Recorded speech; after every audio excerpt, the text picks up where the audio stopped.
Buondì, care persone che guardate il canale. Stai bravo che sto facendo una cosa importante. Dunque, in che più di Ramanda si dice dalle nostre parti?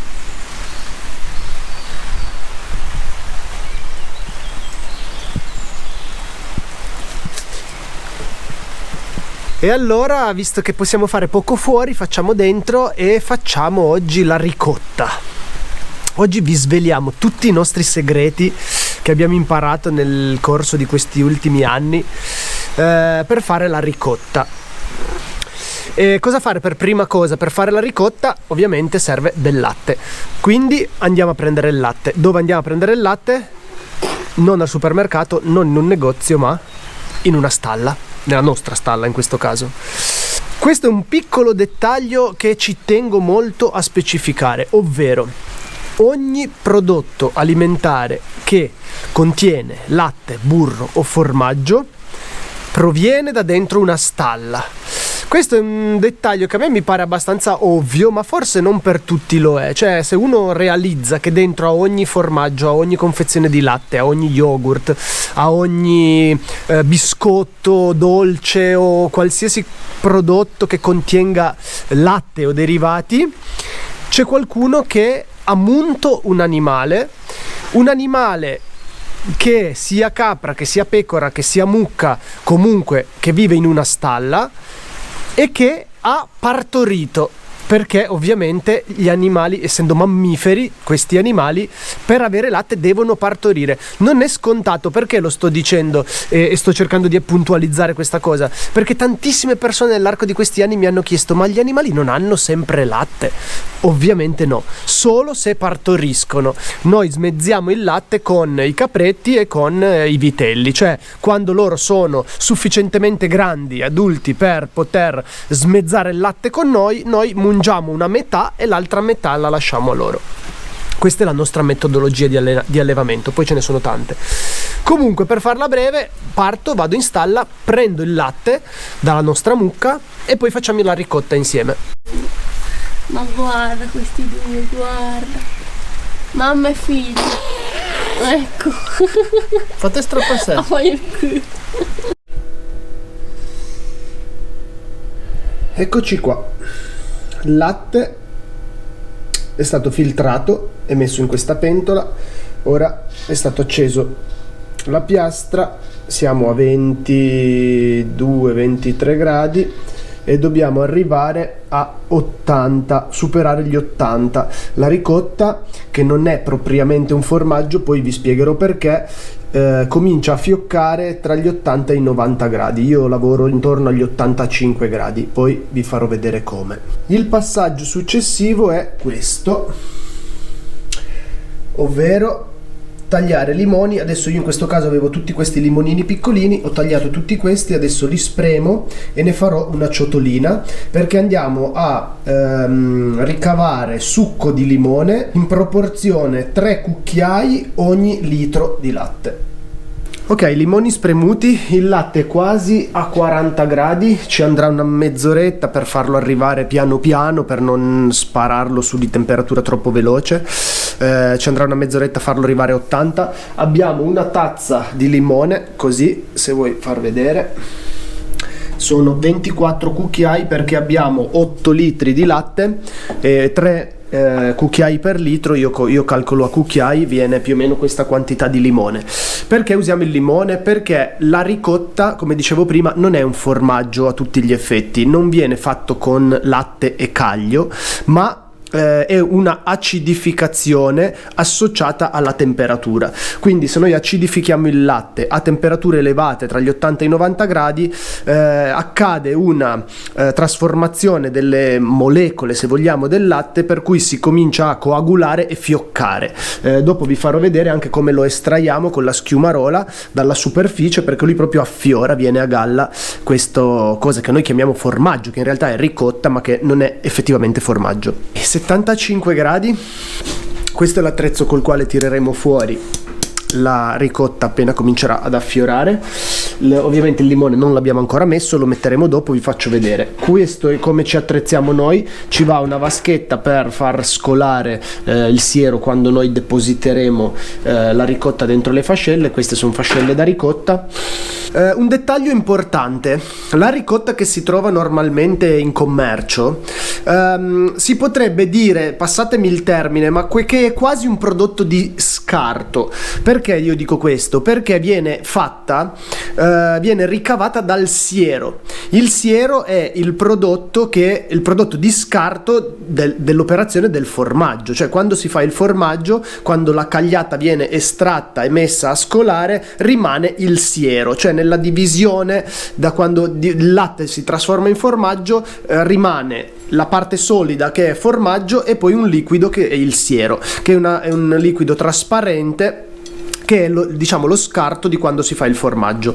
Con questo scarto, portato a temperatura e acidificato, si ricava la ricotta. Ma noi, maneggiando pochissime quantità di latte, non abbiamo sufficiente siero per fare la ricotta dal siero, per cui noi la ricotta ci piace farla dal latte direttamente, visto che abbiamo, durante le nostre mungiture, abbiamo questi litri di latte. Noi la facciamo con latte intero. La ricotta fatta con latte intero avrà due caratteristiche: la prima, che sarà più saporita di quella che si trova a comprare in giro, cioè quella fatta da siero, e la seconda cosa, che sarà leggermente più consistente, leggermente più soda, diciamo. Siamo arrivati finalmente al momento clou. Allora, 85 gradi, io lavoro sempre intorno a questa temperatura qua, intorno agli 85, poi se va un po' più verso i 90 abbasso il fuoco, se scende un po' troppo sotto gli 85 alzo. Adesso cominciamo ad acidificare. Ci sono alcuni segreti che non vi rivelerò in questo video. No, scherzo. Noi non abbiamo segreti. Esatto, uno dei quali è acidificare poco per volta e non tutto insieme.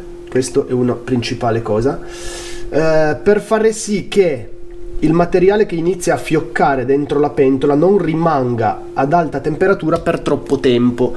Questo farebbe sì che la ricotta diventa veramente poi dura e guregna, si dice da ste parti. Non so come si dice in italiano. Un po' più duro. Allora, come guarda qua dentro, praticamente appena ho messo, diciamo, neanche un terzo dell'acido del limone, e lui qua in superficie comincia a fioccare, per cui già abbiamo la prima ricotta che andiamo a mettere nelle nostre fascelle.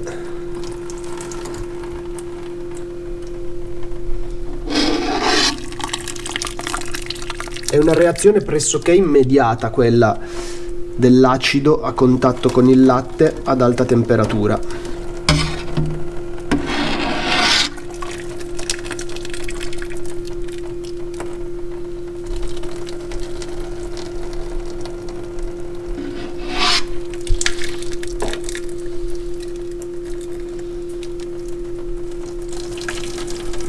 Allora, io cosa faccio? Aspetto di togliere tutto quello che fiocca con questa porzione di acido che ho messo e poi ne metto dell'altra,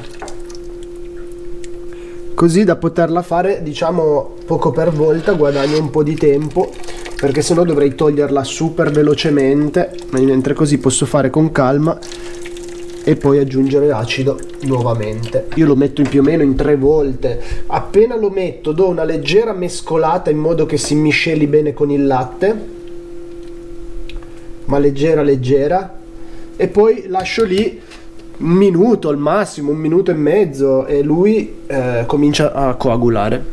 Ovviamente sempre monitorando la temperatura. In questo momento è 86, quindi perfetto. Non voglio salire tanto né scendere tanto, rimanere intorno a quella temperatura lì. Io con l'induzione mi regolo in base ai numeri, chi ha il fuoco si regola in base alla fiamma, insomma.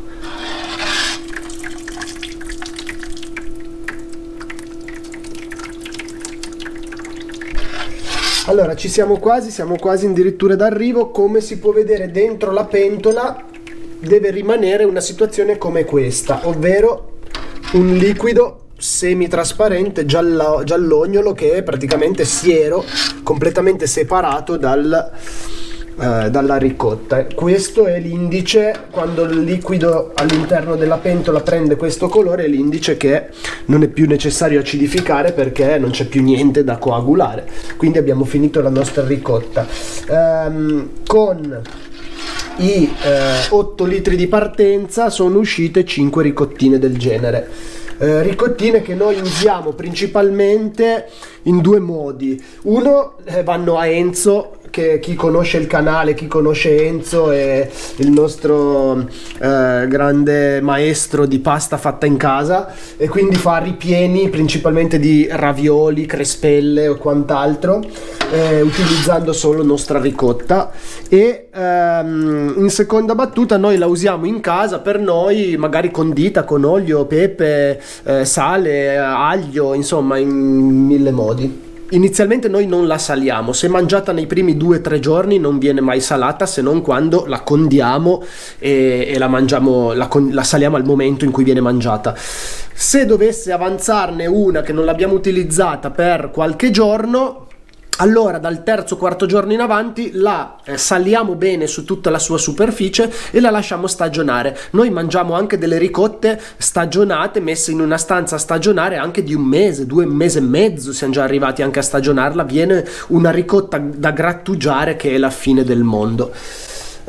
Quindi questo penso sia tutto quello che avevamo da dire in merito a questa lavorazione del latte che noi facciamo abbastanza spesso, una volta a settimana, una volta ogni 10 giorni. Spero che sia stato di gradimento e di utilità a qualcuno che ha voglia di provare a farsi la ricotta a casa. E cos'altro? Arvezze. Frena, devo dire una cosa. Ultima piccola cosa, se qualche maestro di ricotta, soprattutto del sud Italia, perché lì ci sono gente veramente esperta con esperienza decennale, vede questo video, che abbia pietà di me, che sono 2 anni che maneggio questa roba, per cui faccio quel che posso. Quindi questo non è, come sempre, il metodo per fare la ricotta, è solo il nostro. Sicuramente c'è chi lo sa fare alla grandissima.